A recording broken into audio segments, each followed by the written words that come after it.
Go give them, President Trump. Reduce that spending. We're behind you 1,000%. Well, he has. He has.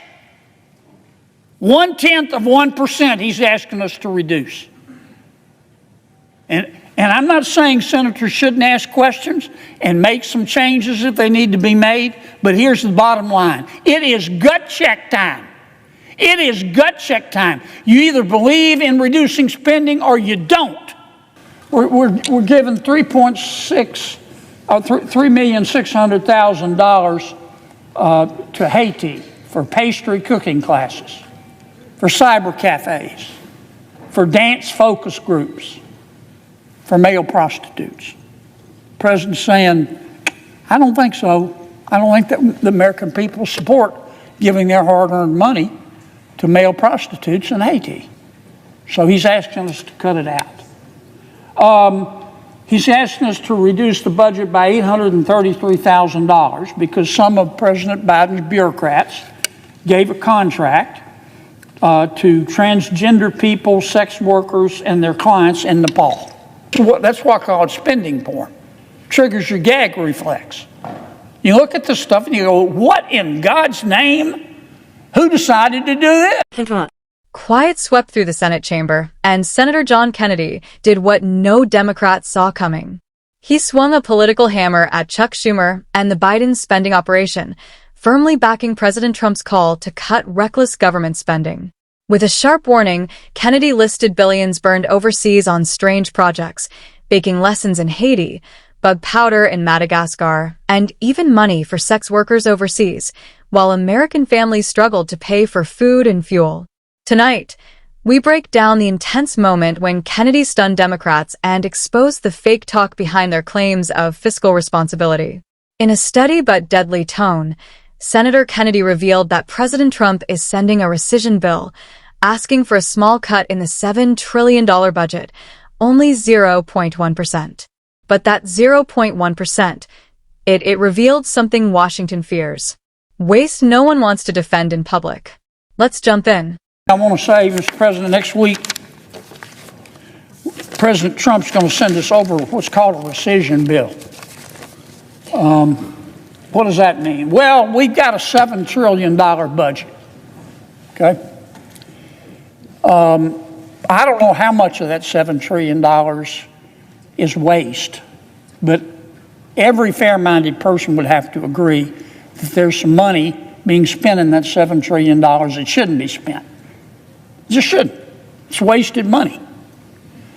And so President Trump and this Congress made one of its objectives trying to reduce spending.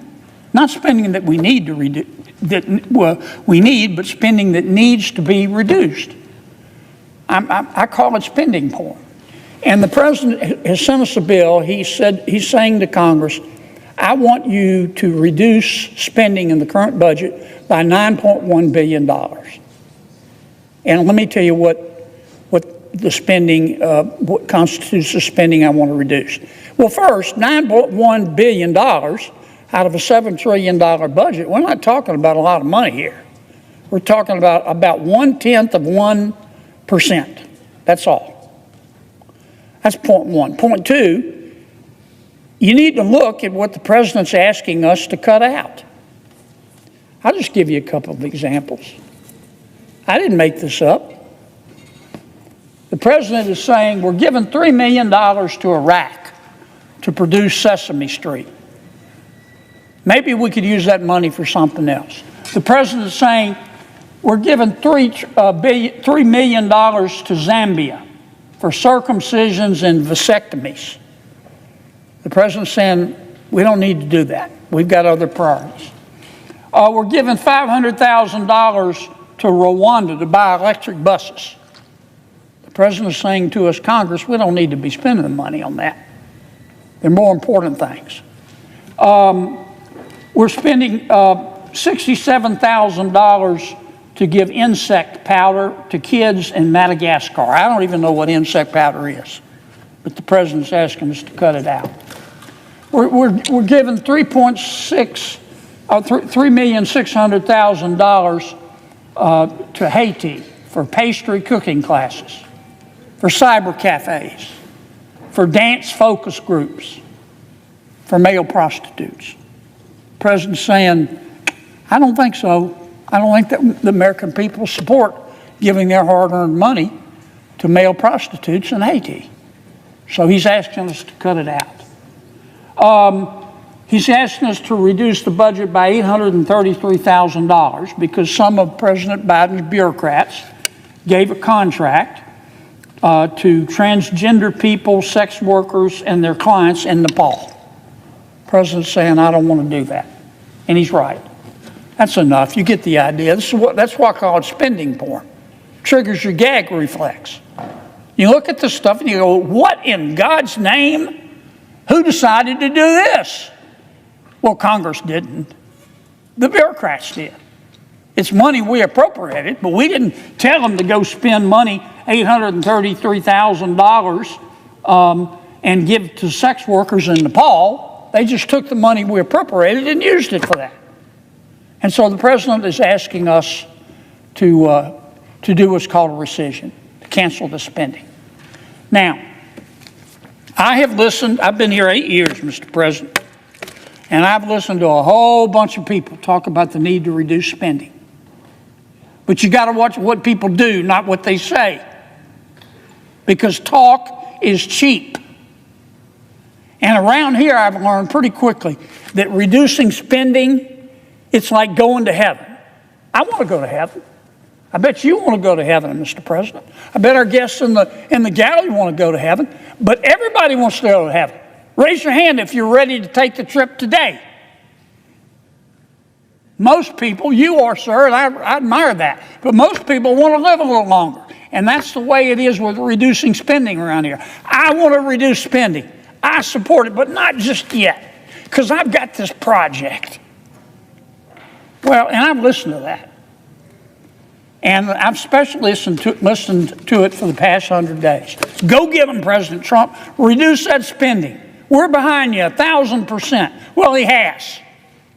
He has. 0.1% he's asking us to reduce. And I'm not saying senators shouldn't ask questions and make some changes if they need to be made, but here's the bottom line. It is gut check time. It is gut check time. You either believe in reducing spending or you don't. And if you talk the game and say, let's reduce spending, and you vote against this bill, in my opinion, you ought to hide your head in a bag. Because you will be able to cut the hypocrisy with a knife. It's real hard, Mr. President, to preach temperance from a bar stool. It's gut check time. We need to pass this bill. I yield the floor, Mr. President. As the chamber sat in stunned silence, one thing became clear. Senator Kennedy had done what few in Washington dare to do. He called out the waste, the hypocrisy, and the empty promises that have harmed fiscal responsibility for years.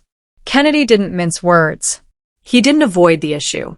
Instead, he tore the mask off the Washington game, where politicians talk tough on spending cuts but give in when action is needed. He exposed the absurd truth. Millions of taxpayer dollars wasted on vanity projects, overseas nonsense, and programs that serve no real purpose. While hardworking Americans struggled to get by, this wasn't about party loyalty. It wasn't about political points. Kennedy made it clear. This was about common sense, fairness, and accountability. Cutting $9.1 billion from a $7 trillion budget isn't just a number on a page. It's a test of principle. Do you stand with the American taxpayer or with wasteful bureaucrats spending money behind closed doors? Kennedy stood tall. He stood firm, and he made it clear. If you talk about cutting spending but vote to protect these absurd costs, you're the problem. His words, gut check time, hit harder because they carried the weight of truth. In the end, Kennedy reminded everyone watching that leadership is about courage. Courage to say no. Courage to make tough choices.